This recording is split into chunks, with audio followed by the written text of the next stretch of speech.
Hey, it's Matt, and welcome back for another pepper review here for the 2026 season. We are starting to get a lot of pods on our pepper plants, and so I'm excited to get some more reviews in.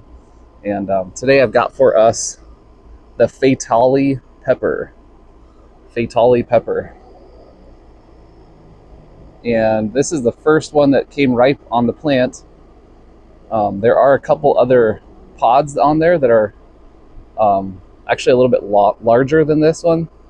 I would say this is probably 2.5, 3 inches, which I think is kind of average for the Fatalii pepper. But I do have some that are a little bit bigger. They're just not ripe yet. I had a couple that were smaller, just didn't grow to their full potential. So anyway, I grabbed this guy since he was the first one to ripen up on the plant. And so yeah, we're gonna get into this review, not dilly-dally here. So I'm gonna cut it open, and then we'll take a look on the inside here. So I have never tried the Fatalii pepper. I have tried peppers that are a cross. You know, they use the Fatalii pepper to cross and make other hybrids, but I have never yet tried the Fatali. So I'm excited for this one. It was one that I was most excited to try just because I've heard how great it is. So a lot of new varieties that I'm going to try this year, and I'm excited about that. So here's the inside of it. See if you can get a good shot here. Fatalii. Oh, came apart. I got to look at it now. All right, so I'm seeing some oils. I'm sorry if the air conditioner is kind of noisy. We'll see if I keep that on for future reviews. But it is 99 degrees right now, and where I'm at, and that's just the temperature. It feels like 106, I think is what they were saying. So pretty warm out here. So I was gonna cut the air conditioner for the video, and I thought, well, we'll just see how noisy it is. So I apologize though if it's too noisy. But anyway, this is a pepper from Africa originally, so it's fitting that we eat it on this hot day, I think. So and now the wind shows up. But all right, let's eat it together, shall we? Fatalii.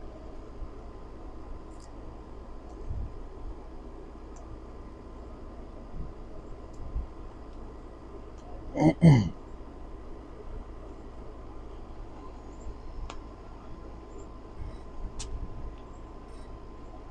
gonna chew it up here, so sorry for the moment of silence, but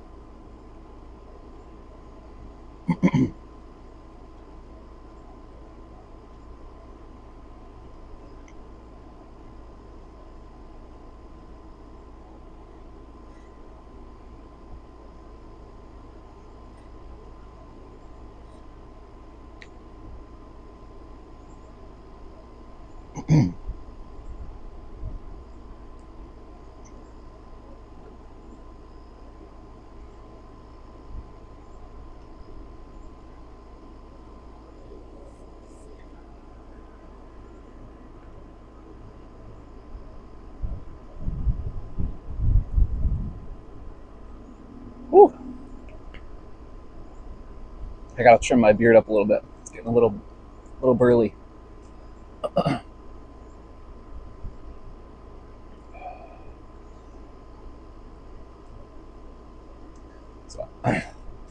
So the little bit of research I did about this pepper is that they say it's a little hotter than a habanero, but not quite as hot as a ghost pepper. So it's kind of in that middle range between a habanero and ghost pepper usually. I say usually because sometimes you can get a rogue pepper. My last review I did of a Scotch bonnet, red Scotch bonnet, and I ate another Scotch bonnet after that video, probably, I think it was about 2 days after that review. And man, that thing was hot. I mean, it ramped up like ghost pepper level. I was struggling a little bit there. So sometimes you get a rogue pepper that just is like intensely hotter than other peppers. And I had that happen to me just this season so far. So I say usually because it can vary based on the pepper. But yeah, this was a good pepper. So I like yellow peppers. This had that classic yellow pod taste. I'm not sure exactly what that, sometimes they're just more citrusy. And this one had some citrus notes to it.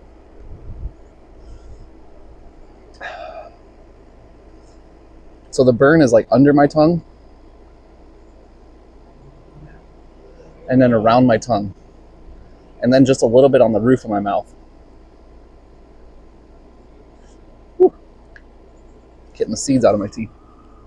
So I don't know if you've ever had a hot sauce that contains, what's the word? Oresian oil.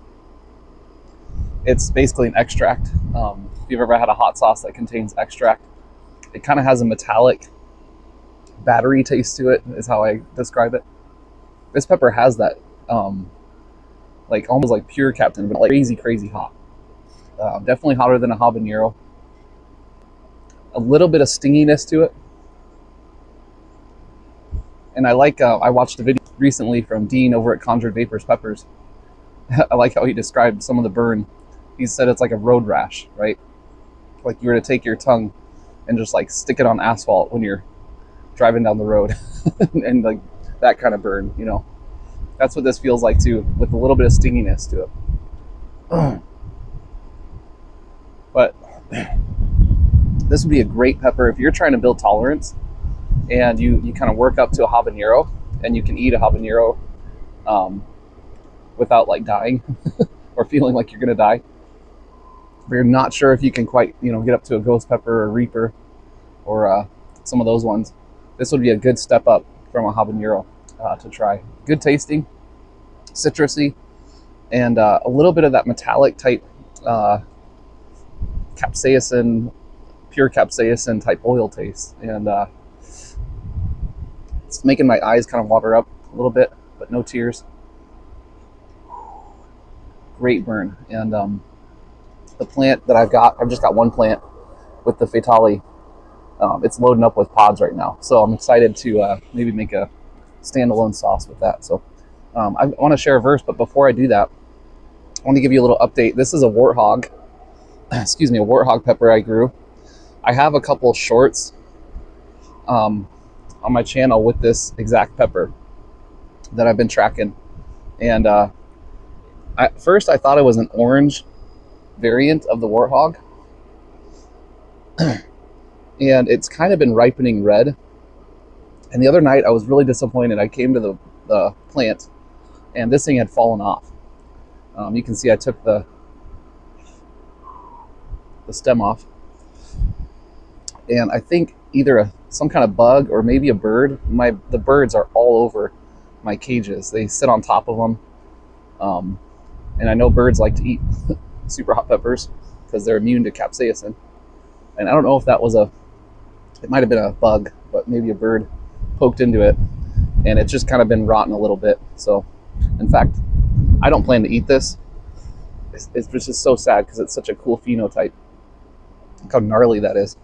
But I thought I'd just cut it open and we can see what it's like on the inside. Yeah, it's all nasty. So it's a bummer because I was really looking forward to this pepper. But that said, there's a ton of pods on that plant as well. So looking forward to trying one of those finally. So yeah, kind of stinks that happens, but something got in there and then it just started rotting and it fell off the plant. And I was kind of away for a couple days and I came back to tend the plants and stuff. And yeah, but watch out for a future review. Well, we're gonna have, Lord willing, several warthogs on this channel to review. So because I've got a bunch of different seed sources and varieties or variants, color and shapes, phenotypes of the warthog. So I'm really excited to share that with you. The Fatalii Pepper probably got me up, I don't know, maybe a 3 or 4, maybe 3.5. Never had any panic or feeling like I couldn't handle this. I'm right at about a 2 right now, so we'll see how it goes. But I just wanted to share one verse with you today, and it's from Proverbs chapter 15 and verse 1. Proverbs 15 verse 1. And just continuing on as we look at the Proverbs here this season. And right now we're just covering our tongue and covering our tongue like capsaicin does. But Scripture talks a lot about our tongue, and Proverbs especially, and using wisdom in this world, in our walk. And so Proverbs 15:1 just tells us that a soft answer turns away wrath, but grievous or harsh words stir up anger. So it's just a simple proverb for us to think about today. Am I using my tongue to stir up anger, or am I using it to have a soft, compassionate answer to somebody who may be angry or may be dealing with something? And Proverbs just tells us, instead of inserting ourselves with angry words to meet angry words, that we should be soft with our answer. Okay, there's a time and a place to be bold and be courageous and to use our tongue and to stand up for truth. And I don't think this proverb is saying not to do that, but it's a general truism, right? If you go to meet anger with anger, it can stir up more anger, right? But if I go to meet anger with something that will be true, but the tone is that which would help dissipate the situation and be a soft answer, a gentle answer, it can be so useful in our life. And of course, the greatest model of this is our Lord Jesus Christ, and his meekness, his gentleness, and how he dealt with. He did use some stinging words for sure, but also gentle words when they were necessary. And we need wisdom, and that's what the book of Proverbs is all about.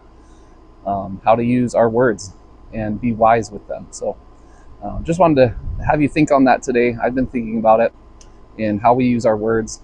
I know with my situation in life, there are times when we get angry, or we're met with anger, and boy, we just want to lash out, right? We want to meet anger for anger.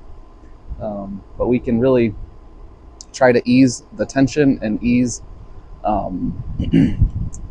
that anger with having a gentle answer. And so think on that today, and encourage you to look up this verse and just apply it to your life and what you're going through in using your words. So that's my challenge today. Hope you have a blessed day. Fatalii Pepper, I'm so glad I grew this. Definitely looking forward to using it. I plan to make a sauce with it here once we get enough pods. And so my mind's already thinking of how I can pair that flavor profile, right? That citrusy, bright flavor to a sauce, and how we can combine things to make just something that's outstanding. So also to munch on, because that was tasty, and I'd like to put that on some foods and maybe stir fries and use it in that way. So so thankful for that, and thankful for the truth today, and look forward to some more reviews. It's been a busy week last week, but I'm looking forward to getting some more reviews. A lot of pods are ripening in that, and so we'll be looking forward to that even this week, and maybe in the weeks ahead have some more content. So thank you so much for joining me. If you made it this far in the video, wow, you're a real trooper. And thank you so much for watching, and just appreciate each one of you. If you have any questions or comments, please let me know in the comments, or shoot me an email. It should be in my description. You can hit me up there. So until next time, we will look forward to seeing you then. So take care, God bless, and keep it spicy. See ya.